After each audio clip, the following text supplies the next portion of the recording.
our local representatives are the ones that should actually be fixing our problems. Not the federal, not the state. The local is where a lot of the good can be done. And part of the issue is we need the federal and the state to GTFO a little bit more.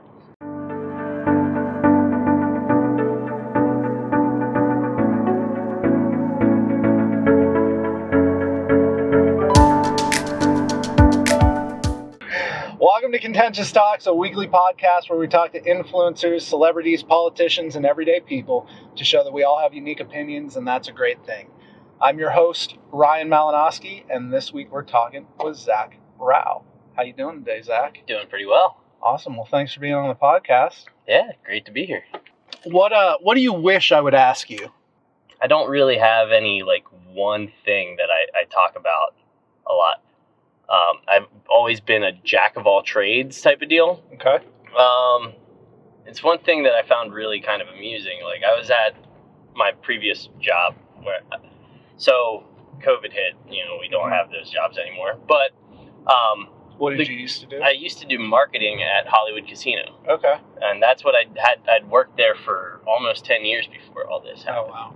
Yeah, so it's kind of sucks to get your whole 10-year investment with a company cut out. But the girls would always be like, how do you know so much about this and that, all these other things? It's I just pay attention, and it's fun to learn different things about everything. Just I don't understand how so many people don't know so much about the world that they're surrounded by. Yeah. So you love learning. Oh yeah, learning's great. Is it something that comes natural to you? Yeah, so you had talked about being at Susquehanna. Mm-hmm. We had a gifted program there too. Okay. And I was in that. Okay. So after also being in the not so good kids group, early in life, my father left us, and I had a lot of anger issues in elementary school, and my learning challenge or struggled a little bit there. I did get tested for the gifted program then, and then I got tested again in middle school. Apparently they said, you have a above average IQ, you should join this, and they would take us out of classes, and then we'd learn whatever we wanted to learn. Okay. So I'd studied rocketry and random things while I was in middle school. And so you got the opportunity to kind of design a little bit what you... Yeah, extracurricular curriculums. Doing, right? Yeah. That's awesome. Yeah, we did other weird things learning what it's like to be blind. We had to learn Braille. I don't know Braille anymore, but I did in middle school.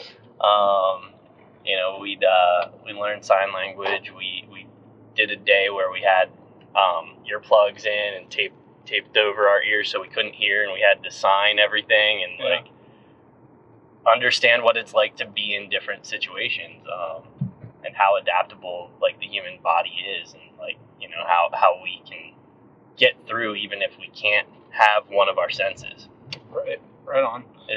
Sorry, that's totally off no, I mean that's kilter, but that's stuff that I was blessed to be able to take part in and learn back at a young age even. So how do you think having that opportunity and those experiences changed your perspective? Well, so earlier on in my life, I was definitely, actually, I don't know how I would say how that would change everything. I've always been told I'm a very personable person. Okay. By people, because you don't know how to describe yourself, especially as a high school, middle school, whatever kid, So I was asking my friends, how would you describe me? And one of my friends, I won't forget, it was Katie Knapp. She's like, you're very personable. I'm like, what the heck does that mean? You're easy to talk to. I'm like, I guess that's true.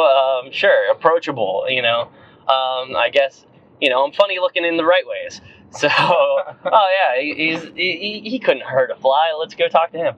But no, I've had the ability to have people just open up to me and talk to me and sometimes it's for the better, sometimes it's for the worse. You know, we can end up rambling and ranting on for hours at a time. Sometimes when I'm trying to get this other thing done. I'm trying to work. I'm trying to, trying to get going, and people just want to pour out their life to you sometimes. Sure.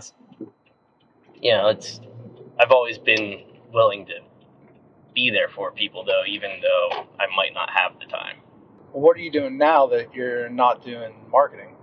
Oh, so COVID hit.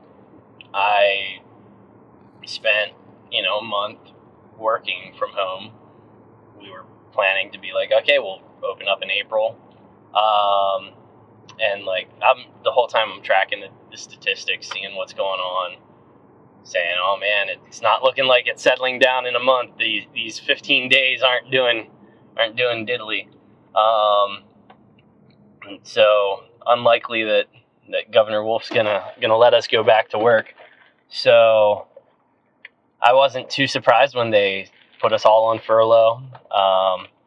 And the first month of furlough, I just kind of chilled out a little bit because I still wasn't sure how deadly, dangerous, whatever this whole thing was. And if it was 5% like they were saying, I don't want to catch it. I don't want to even risk it. I don't want to go out and touch things because I'm seeing fomites is a possible method of transmission, all these different things. I'm like, okay, that's some scary stuff. Sure. So I spent a lot of time at home just practice putting. So I play disc golf. Is one of my biggest hobbies. I picked that up right before getting married. My one friend that I used to drink with all the time, every Tuesday we'd shoot darts at Zemby's. He said to me, dude, are you sure you're getting married and settling down? I've seen you out way more this past year than because I picked up disc golf, and I find out that my buddy who I've played darts with and just not really talked too much because it's a guy friend, we don't talk, we just do stuff together, right? So we shoot darts and make fun of each other every Tuesday. Never learned that his passion sport is disc golf, and he would not shut up about it. Right. He couldn't get him to stop talking about it when we're actually oh man. So I got into it and instantly had a wealth of knowledge poured out upon me in 2016 there, right before I got married in so September of 2016 we got married. And then it's become a really good avenue for just getting outdoors and taking out stress. And you always wanted to throw things as a kid when you're angry, and guess what? Disc golf lets you throw things when you're angry, and it's really cool to throw things when you're angry because you're like, man, that flew really far and really interesting, and the flight of a disc is really kind of cool. There's a lot of different physics that are involved in the gyroscopic precession of the angles that it'll rotate on, and yeah, it's kind of intriguing. I'll have to show you sometime. Cool. So it's therapeutic for you. But yeah, it's very therapeutic to go and just throw discs out in the field or actually play around. The playing around, that's one of the issues. Once you get good at it, you start to get more angry at yourself playing around because you're like, I'm not doing well. What the heck? You start to expect too much of yourself, as with anything in life, Yeah. When you first learn something, everything's fun. Right, it's so much fun when you learn, and then when you try to master it, it becomes that much more challenging and stressful and annoying and aggravating. It's one thing my wife, not to talk ill of her, love you, honey. She hates not being good at things. So anytime she does something, she only wants to do something that she's gonna accomplish and accomplish well, and she wants to be. She's a perfectionist. Our house is immaculately clean, because if it's not, she's like, I have to clean the house. I'm like, you don't have to clean the house. You could make me do it when I have spare time. But we can do that at some other point. Nobody's coming over. Nobody's Right. gonna judge you on the house. Like, you don't have to do everything right off the bat. You need to take care of yourself. You need to get some rest. You need to go to sleep. You need to, there's other orders of hierarchy there, but like, no, everything has to be perfect at all times. So, disc golf is not a game of perfect. And Right. so it totally like torments her to play it sometimes. Though when she's doing well, she loves it just as much as you would picking it up, or I did and still do enjoy it. Is it when she's doing well or when she's beating you that she loves it? Well, it's so yeah. For her to beat me, I usually play left-handed. Okay. So like that's you're not really that good.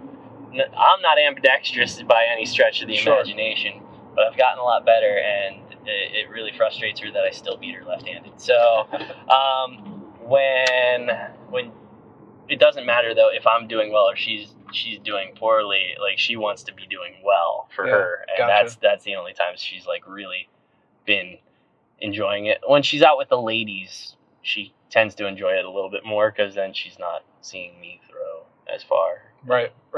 Yeah. Cool. But yeah, it's so yeah, disc golf's been a real thing that I've spent a lot of my time doing. And then okay, we'll get back to the question, Zach. What are you doing? Right now, though, I got sick of just playing disc golf and goofing off. And I'm like, there's no reason for me to not be a productive member of society right now.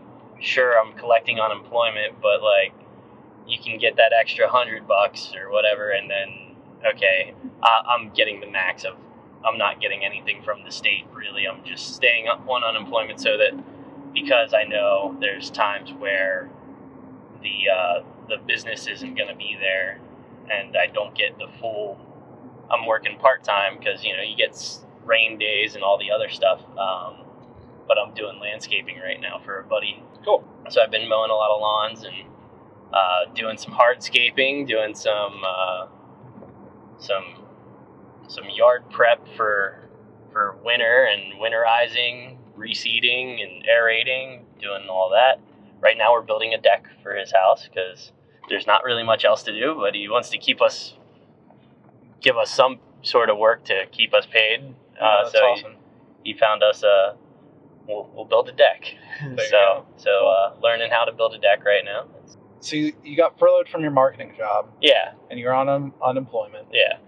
And you chose to give up the unemployment to go be a landscaper. Well, I didn't give up the unemployment. I'm still technically, I'm not gonna, I'm working really like part-time, but like, I'm not getting much back from the state. I'm trying to minimize the amount that I'm taking from the state. I want to, in case, and, I know that winter's coming, so I'm going to be unemployed again. Mostly unemployed. We're not going to have much work except for snow removal, which this week should keep us kind of busy. Yeah. We got Wednesday a big storm coming in, so yeah. But other than that, we don't have a lot of work to be doing. So a lot of people, when they have, a situation like that come up, they would just stay on unemployment. What kind of led you to want to get back out in the workforce? Well, I don't like sitting around not doing anything. I could try to like write music again and whatnot, but that's not really doing too much. And I kind of, that's a whole other thing of what I had been doing as far as work goes. I don't know if you were around for when I had been a performer back in the day, but performing was a fun passion project of mine, and I enjoy that. But like, I don't really like the music that I tend to write. Okay. We can talk about that then. We'll get back to that at some point. But like, I'd rather. I saw that this guy needed help, needed a part-time employee, could almost use a couple full-time guys. But I saw that a friend of a friend needed employees, and man, if right now I'm the only employee back again, and it's kind of crazy, but workload is really low right now. Yeah. But yeah, if he didn't have an employee, he's not got work being done. So it's a friend of a friend. I don't want him to be out because everybody doesn't want to work right now. So many people don't want to work right now. I don't understand why we should shut down. We can't just shut down the economy. Shut down because the economy is just life. We don't have products to buy with our money if there aren't people doing work. We can't just sit around and do nothing. It just makes all the money worthless. So that gets kind of back to politics and economics and all that, So it's important to you, it sounds like, on multiple levels. Chiefly, you don't like sitting around doing nothing. I don't want to be a fat slob all my days. Right. I've done that, plenty of that back in the day. All through college, really. It's funny how well you can pass classes in college without really trying, and how easy it is to just blow all your days playing World of Warcraft. Yeah. So. Well, and also it sounded like you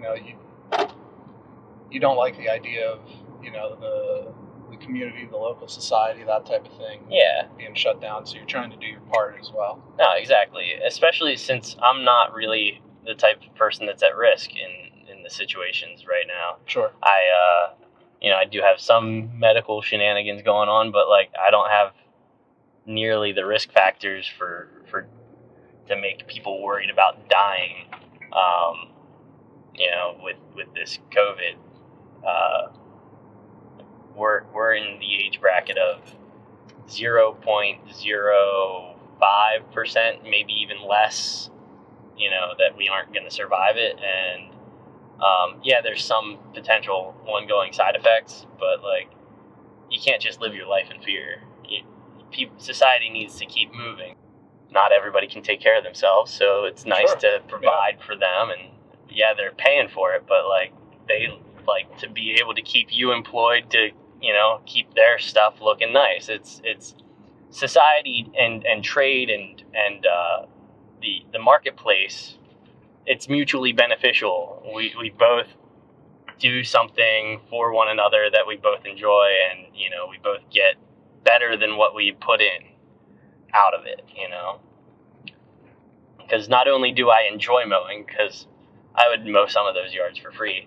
Aaron, I would not mow those yards for free. No, pay me. I enjoy getting paid, but no, I would almost mow some of those yards for free because it's really awesome. There's this big, wide open yard. You're out in the middle of the summer, just cutting turns, and it looks really beautiful. You can look back and see the work that you did. You can see, man, look at those lines. They're really straight. You got this grid pattern because I mowed on the horizontal the one day, I mowed on the vertical the next day, I mowed diagonal the other way. It looks really cool.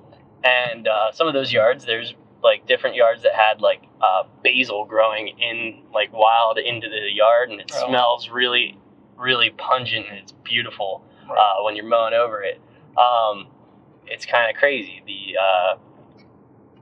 the joy that just doing work can provide to you, and then they pay you. So you're getting that in addition to that, because they're enjoying, man, look at the work that guy did, and how nice this is that I have a yard that's manicured this well, and it's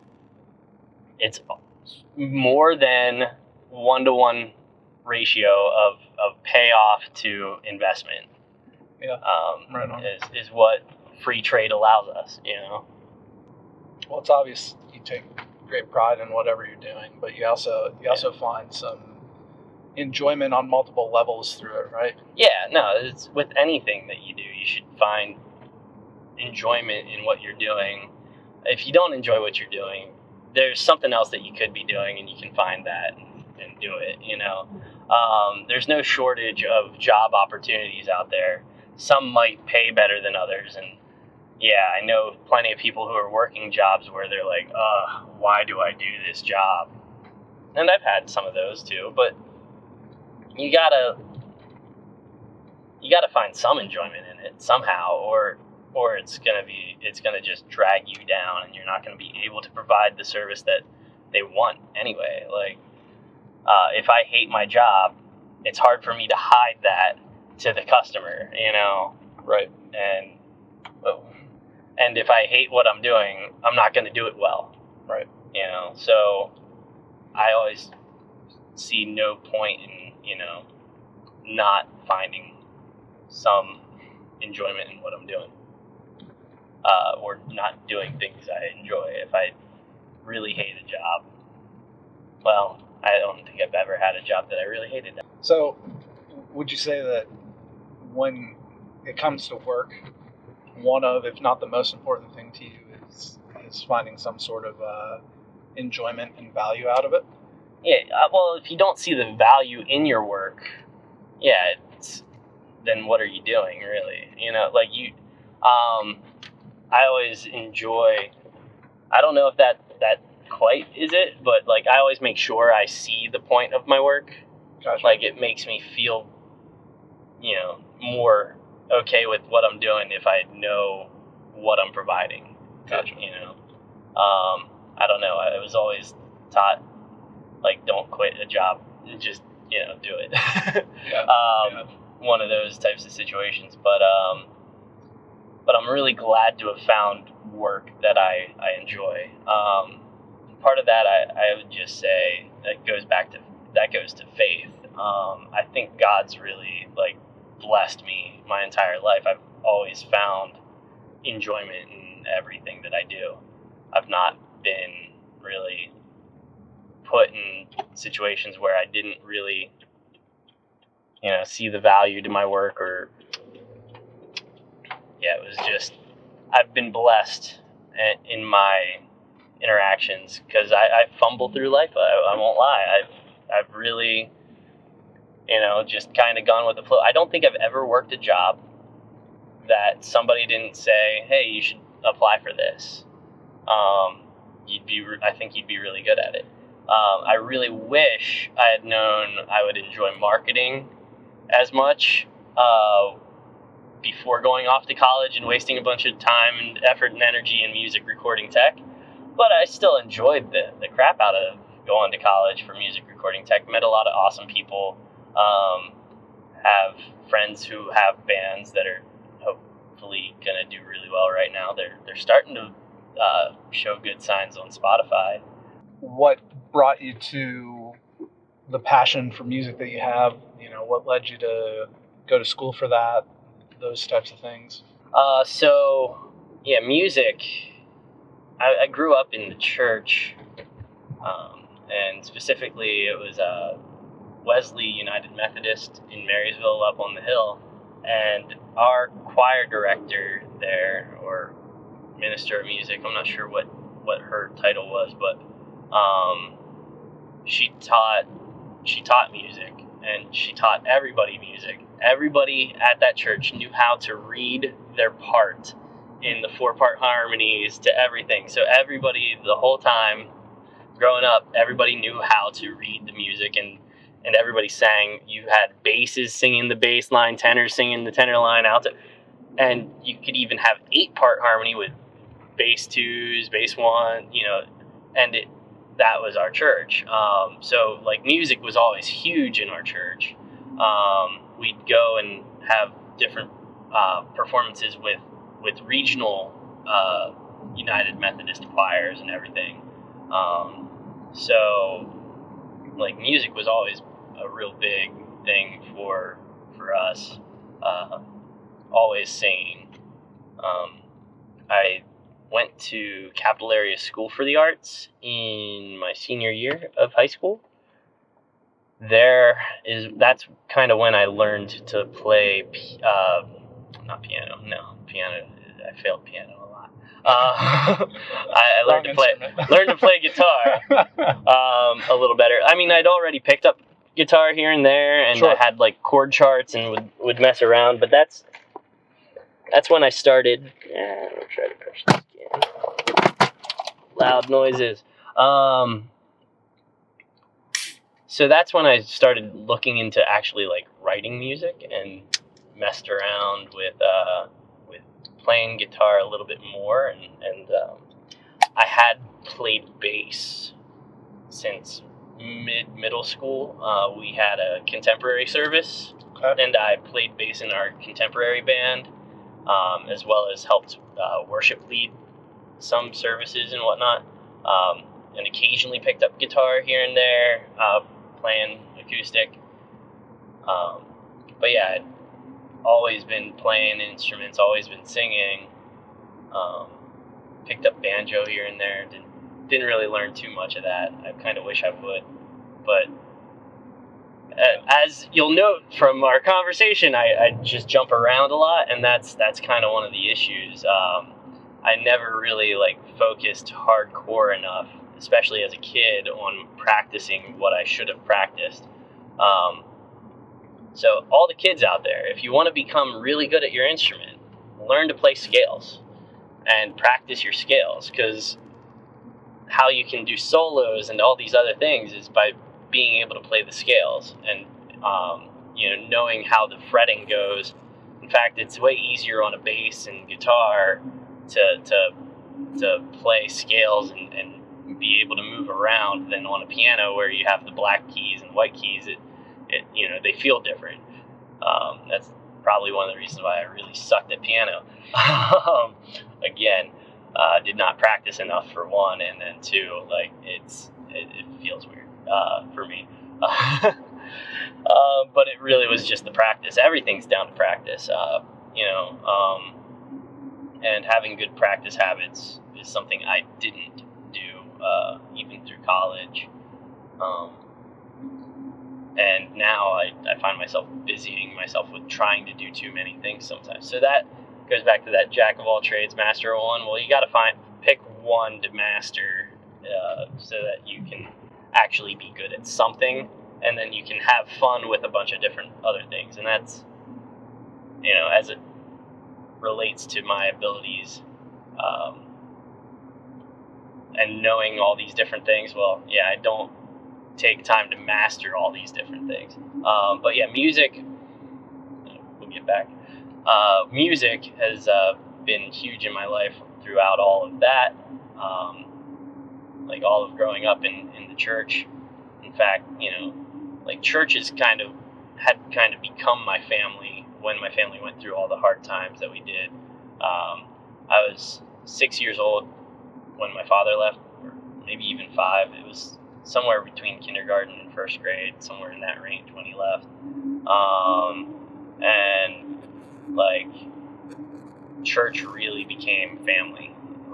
A bunch of the men of the church stepped up to be my dad for the weekend here, the weekend there, but sure, they really filled in that role. Some better, some worse, but also there's spots that you can't fill in.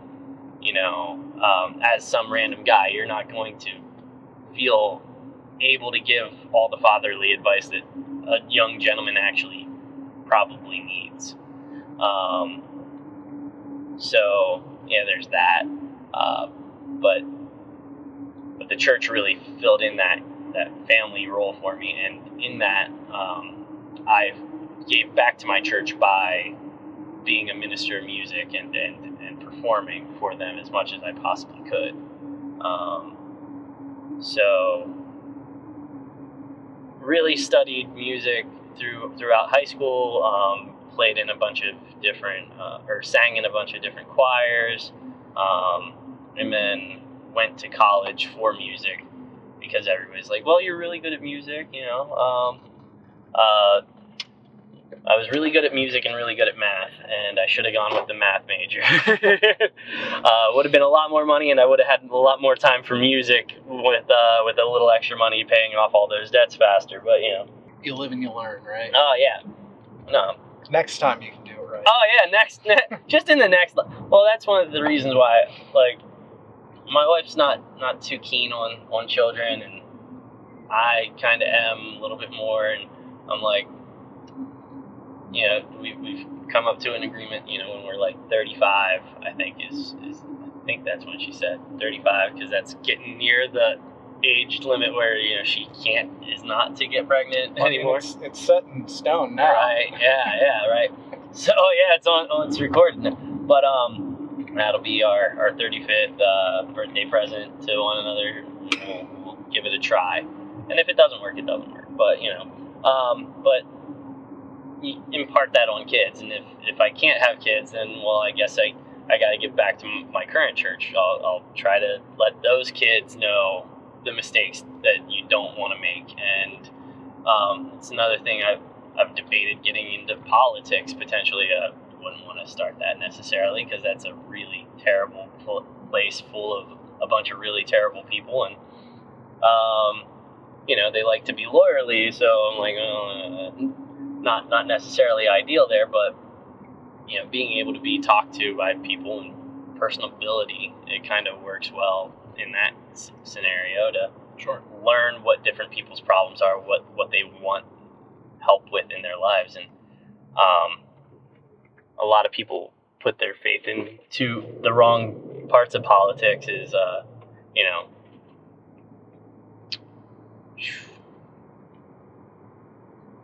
our local representatives are the ones that should actually be fixing our problems. Not the federal, not the state.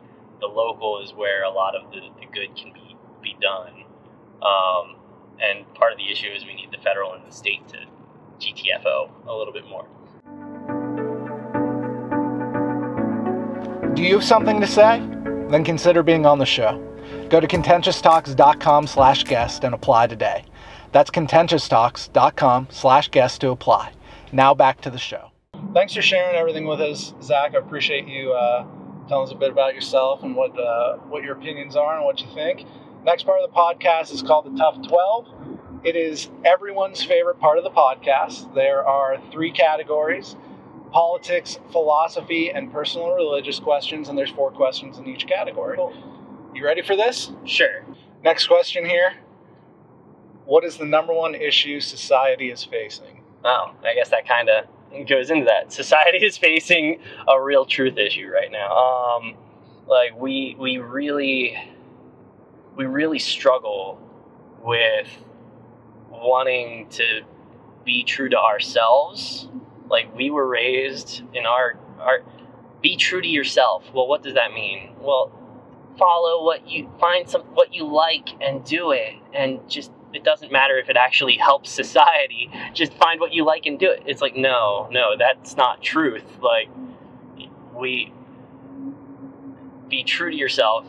Don't lie to yourself about, like, I might really like performing. I enjoy the hell out of it.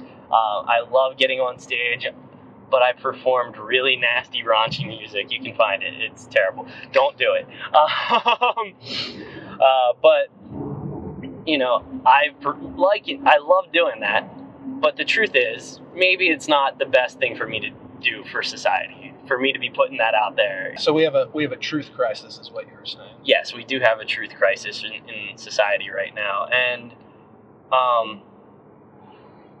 people say, I support science, I support the science, but science is this search for truth.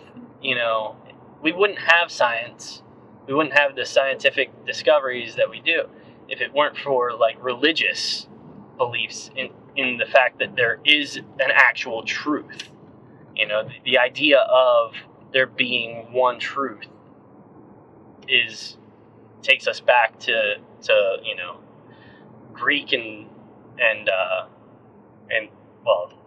early Judaic values, and the Judeo-Christian and Athenian, like, philosophy really gets at that thought of there being truth. Like, you could find the truth. And a lot of times, there's what your interpretation of the events is, what my interpretation of the events is, and there's what actually happened. And very rarely do we agree upon what actually happened. Sure. And even if we agree upon what actually happened, that doesn't mean we actually understand it. Because, like, if I told you that we're balls of energy just vibrating, and, like, at the base of it, we're made up of atoms, which are made up of quarks, which are just vibrating at different, they're constantly vibrating and just moving and changing, and you wouldn't. That's getting too deep into it, no, there's a guy standing over there. There's a ball of atoms and energy, and you could get to things that are true, but different perspectives. Yeah, exactly. Next question here, Zach. Do politics matter, and why? Well, yeah, politics matter. Sound a little disappointed to have to say that out loud. No, it's fine. So politics matter because politics is anytime there's more than one person, and even sometimes even as one person, you can have a political debate with yourself about the efficacy of what you're doing. How ethical the things and actions that you're going to take, and that's you're doing politics with God. I mean, it's okay that I kill this thing in front of me for food, right? And it's like, well, yeah, I put it here for you, but some people have a hard time with that, and that really gets into politics too, because people think, oh, you shouldn't be able to kill animals, and there's all these different varying perspectives, and everybody's different perspective is their politics, and everything has some sort of political persuasion to it. Everything that we do, whether or not we realize that or want to think about that, and that's why I really like libertarian thought on it, because as long as what I'm doing doesn't affect you, you shouldn't care, and as long as what you're doing doesn't affect me, I shouldn't care, or, well, not even me, but affect anybody else. What you do to yourself, I don't think you should kill yourself. I really think you should live. I think you're going to do more benefit to society by being able to do work, and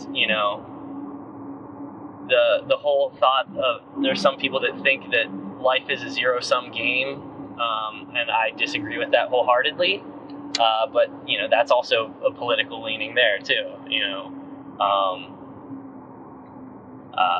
because there's different perspectives, and that's one of the beauties of this country that we live in. We can have differing beliefs, and we have the freedom to voice that for now. Cool. I say for now, sadly, because we're losing that, and that's part of that truth crisis.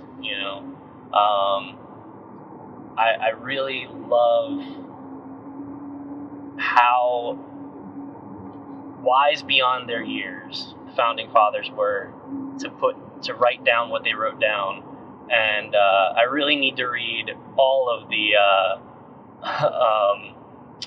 documents that they were writing to talk about before they wrote the Constitution, because I forget what the papers, what is it? Federalist Papers? Yeah, Federalist Papers. I really need to read through more of those. I've read a few, but there's a lot of them. There are quite a few of them. That's the beauty of it. They were having these really deep, in-depth discussions in the public atmosphere, and that was politics too, and that was what journalism was. And guess what? Journalism has always been political. It's always been trying to spin people's thoughts on things.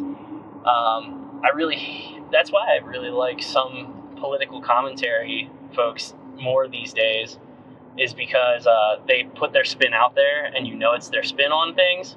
Whereas so many times we're being read stuff really dryly in the news, and because it's read dry, people think, oh, this is just the facts and no spin. No, it's all spin. Every time you hear somebody talking about anything, it's their spin on it. So that's politics. Next is philosophy. First question here in philosophy: what is truth? This is truth is God. God is truth, right? So,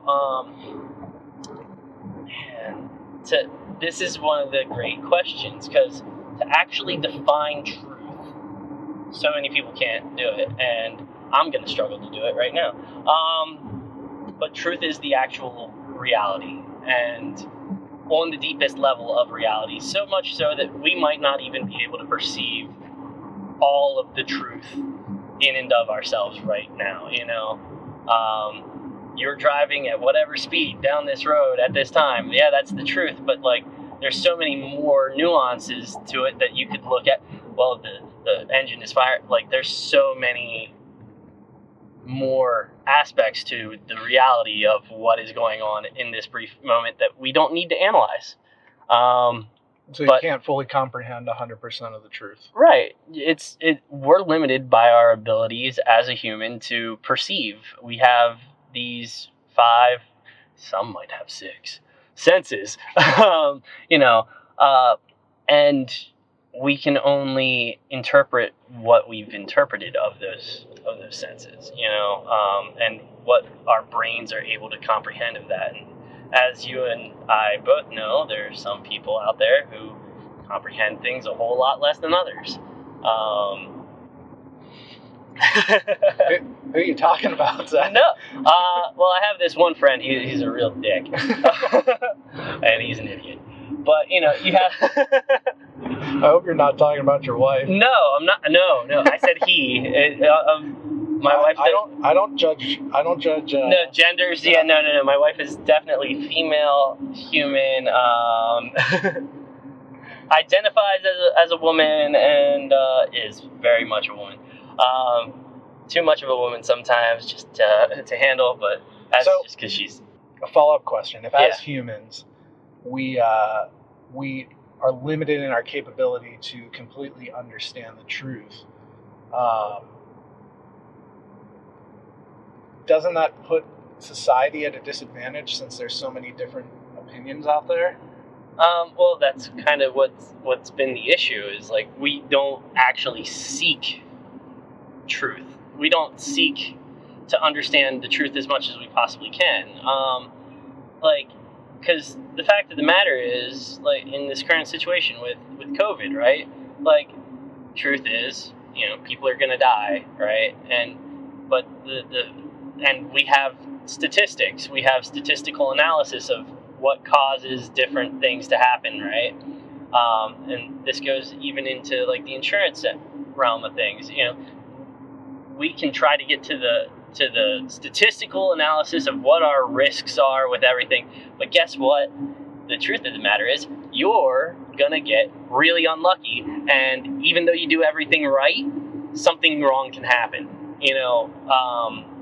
There's just because things are done and handled as possibly perfectly as you could have done, you can't foresee the unforeseeable, and we live in an ever-changing world with so many variables that are just impossible for us to understand all of them, but we can attempt to understand as many of them as we can discern, right?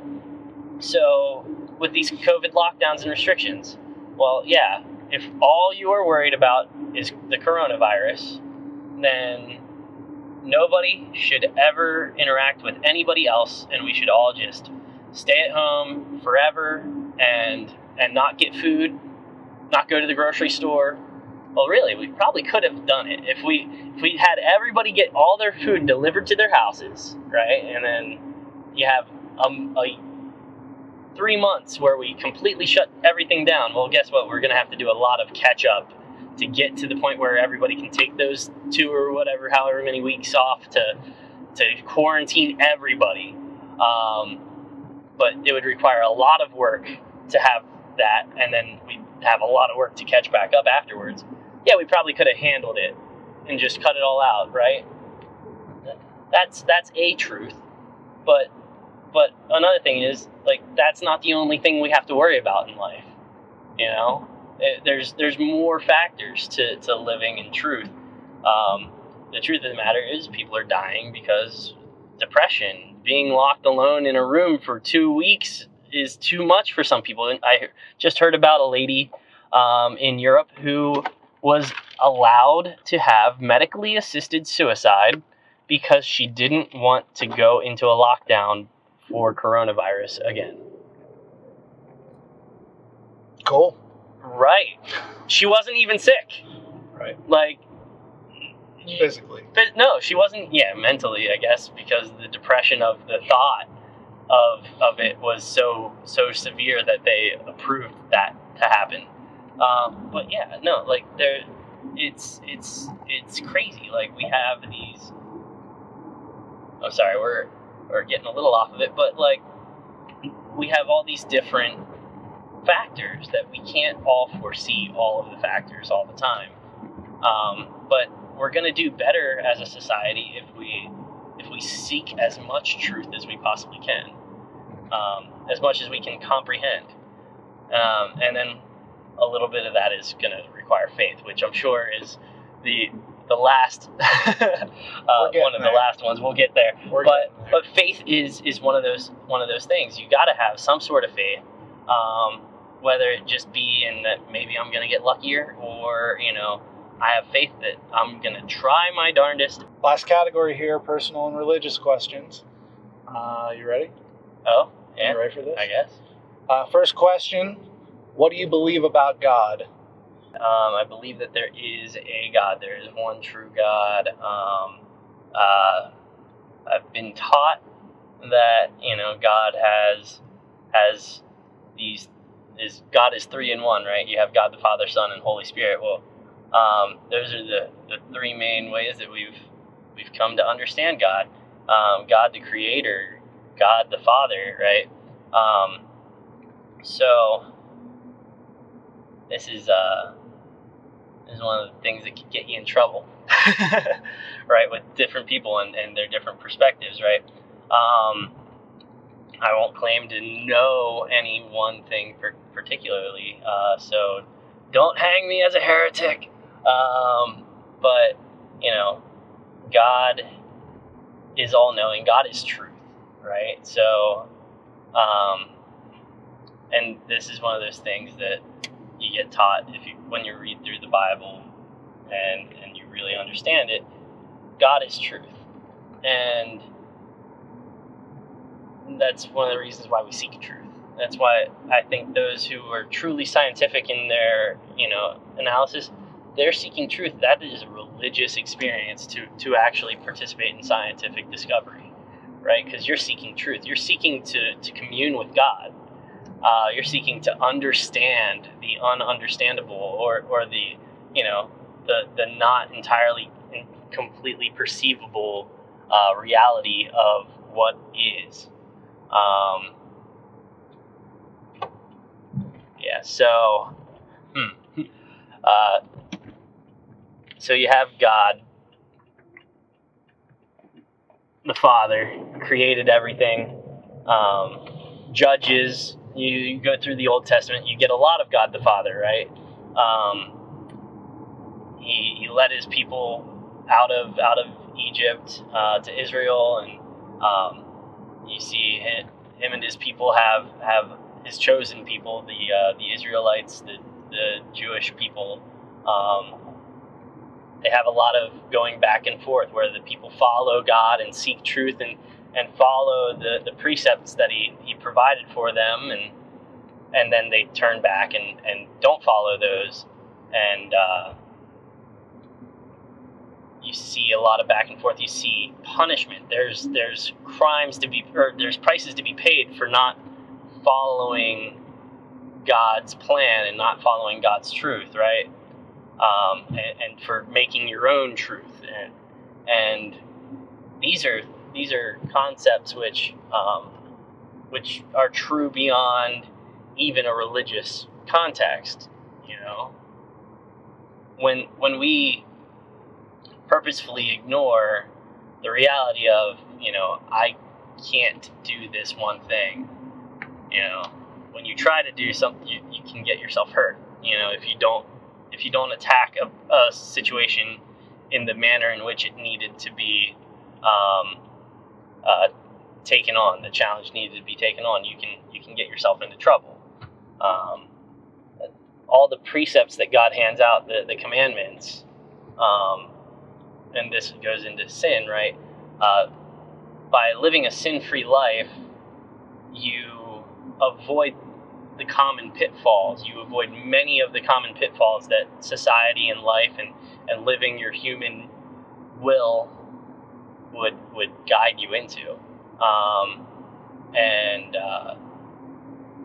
because of that, then we have the Holy Spirit. The Holy Spirit is how God communicates with us. I guess some would say the Holy Spirit came after Jesus, but there's evidence of the Holy Spirit communing with the early the forefathers of the Jewish peoples, and communing with them, and they wrestle with God's angel, and it's like ooh, it's toasty in here. It's toasty.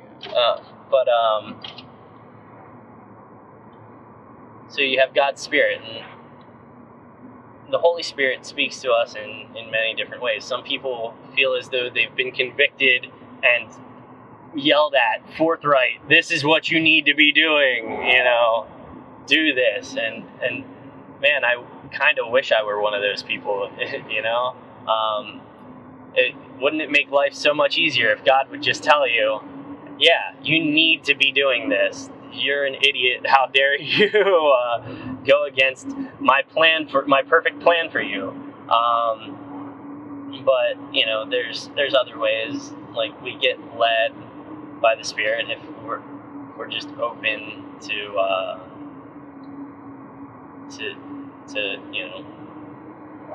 perceiving and have a mindful thought of, like, God, just show me the way.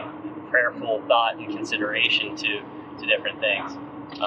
We can hope that the Spirit leads us and guides us. And then you have God the Son, right? You have Jesus. Why do you have Jesus? Well, we sin. God demands perfection, right? And sin is anything but perfection. Like, anything that isn't perfection. So sin is an old archery term. It means to miss the mark, to miss a perfect bullseye. So if you think of our life as we're running through our life, think of a target. You have a target, and you're just going on that target the whole entire life you're living. And God wants you to hit that bullseye the whole entire time. Don't you dare stray from that very narrow path of perfection, right? But, like, if you're an archer and you miss the mark, what does that mean? I don't just quit archery forever and just give up on this life. I pull another arrow out and I try again, But the beauty of having Christ our Savior is that we've been given not only an example of what that sin-free life, that perfect life would be, but then we get a sacrifice to pay the price of our sin, so we no longer need to participate in animal sacrifice, ritual sacrifice to have a cleansing of our souls and to be able to commune with God. Right on, man. Yeah. Well, that's it. That's the podcast. You made it through the tough 12. Oh, man. Thanks for sharing and taking the time. I really appreciate it. How can people find out more about you if they're listening to this and they're thinking, goodness, man, that Zach guy, I definitely want to hear more of his thoughts. How can they reach out to you? Well, if they really want to reach out to me, Facebook is probably an okay spot. But I mean, I am Zip Casey in a lot of places, so you can find me on YouTube at Zip Casey. Next week on Contentious Talks. Thank you for listening to this week's episode of Contentious Talks. Did you like this episode? If so, consider sharing this podcast with your friends and family. To get notified about new episodes, please be sure to subscribe on iTunes, Spotify, YouTube, or wherever you listen to podcasts. If you want to connect more, like Contentious Talks on Facebook. To support Contentious Talks and for more content, consider joining the Contentious Collective for as little as $1 a month. To do so, visit contentioustalks.com today. Contentious Talks is produced, hosted, filmed, and edited by Ryan Malinowski. Contentious Talks, copyright 2021, all rights reserved.